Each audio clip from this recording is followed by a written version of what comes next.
एक बड़ा कारोबारी रांची आता है, राज्यसभा चुनाव के मैदान में उतरने का ऐलान करता है। मुख्यमंत्री हेमंत सोरेन से मिलता है और उसके बाद राज्य की सबसे बड़ी विपक्षी पार्टी हरकत में आती है।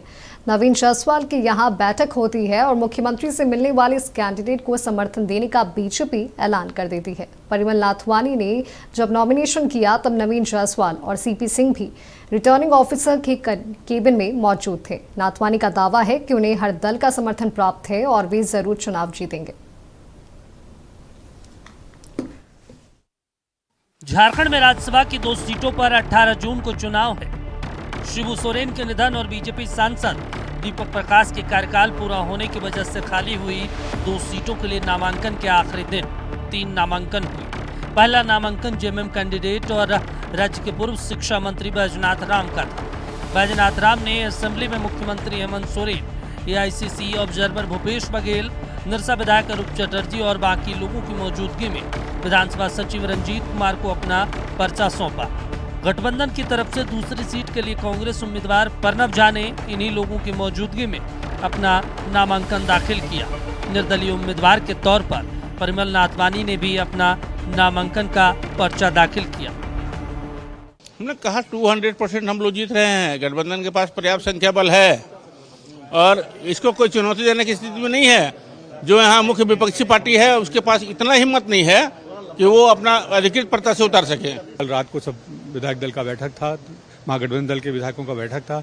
सभी शीर्ष नेतृत्व यहाँ थे, मुख्यमंत्री जी थे, पूर्व मुख्यमंत्री छत्तीसगढ़ से भूपेश बघेल जी वो भी थे, सभी बड़े नेता थे और सब में वहाँ जाके घोषणा हुई कि हम एकत्रित जो है वो उम्मीदवारी करेंगे।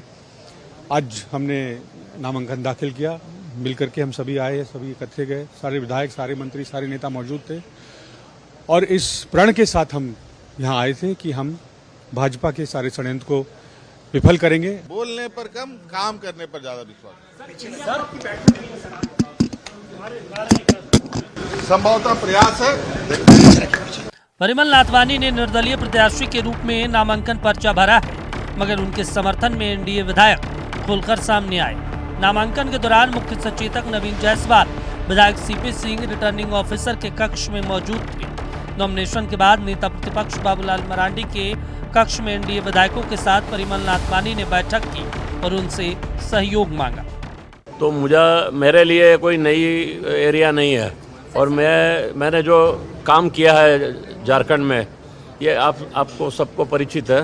70 साल के परिमल नाथवानी को रिलायंस समूह और देश की राजनीति के बीच एक प्रभावशाली कड़ी के रूप में देखा जाता है। परिमल नाथवानी झारखंड में साल 2008 से 2014 में राज्यसभा सांसद रह चुके हैं।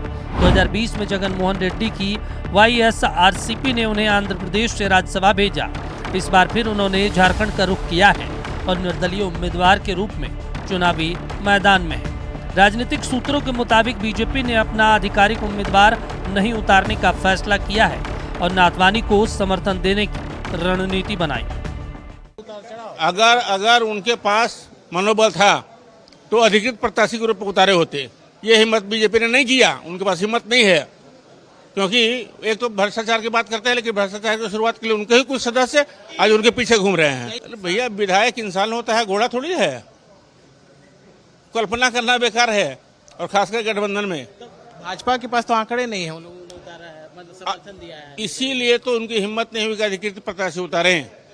अब किसी के पिछलगू बन के जा रहे हैं तो अलग बात है। हमें उम्मीद था कि एक स्वस्थ राजनीतिक परंपरा जो महागठबंधन यहाँ मिलकर के चला रहा है वही चलेगा, वही चलायमान होगा। भाजपा से जो है उनका एक उम्मीदवार होगा। उन्होंने एक पर्चा भी खरीदा था, लेकिन बड़े दुख की बात है कि बड़ी बड़ी बातें करने वाले उम्मीदवारी लेकर भी आए तो एक धनपशु को लेकर के आए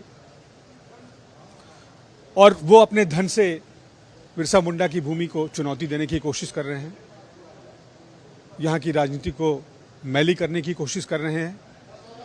मुझे पूरा विश्वास है कि यहाँ के लोग, यहाँ के नेता, यहाँ के विधायक उनको मुंहतोड़ जवाब देंगे। एक बात मैं बता दूं, गौरव वल्लभ ने भारतीय जनता पार्टी का नॉमिनेशन पेपर खरीदा, जबकि उन्होंने जब उनका और आज वो नहीं और उन्होंने भारतीय जनता पार्टी के सिंबल पे उन्होंने पेपर खरीदा था। उसके बाद वो गायब हो जाते हैं। परिमल नाथवानी जी आते हैं और भारतीय जनता पार्टी सपोर्ट करती है। ये स्पष्ट है कि Bharatiya Janata party horse trading को बढ़ावा दे रही है और यहाँ पूरा झारखंड को शर्मसार करने की दिशा में वो पूरी कदम बढ़ाए हुए हैं। झारखंड में एक सीट जीतने के लिए 28 विधायकों के समर्थन की आवश्यकता है। महागठबंधन के पास कुल 56 विधायक हैं, जो दोनों सीटों जीतने के लिए पर्याप्त है। लेकिन परिमल नाथवानी की एंट्री के बाद हॉर्स ट्रेडिंग और क्रॉस वोटिंग की आशंका बढ़ गई है। चुनाव 10 दिन दूर है, लेकिन कांग्रेस विधायकों को एकजुट रखने की रणनीति के तहत अपने विधायकों को तेलंगाना शिफ्ट करने और मतदान से एक दिन पहले उन्हें वापस झारखंड लाने की रणनीति पर विचार कर रही है। पर्चा भरने से पहले शनिवार रात मुख्यमंत्री हेमंत सोरेन ने नाथवानी से लंबी मुलाकात के सियासी मायने भी तलाशे जा रहे हैं। नक्षत्र न्यूज के लिए नवीन कुमार के साथ कमल कुमार और तनय खंडेलवाल की रिपोर्ट।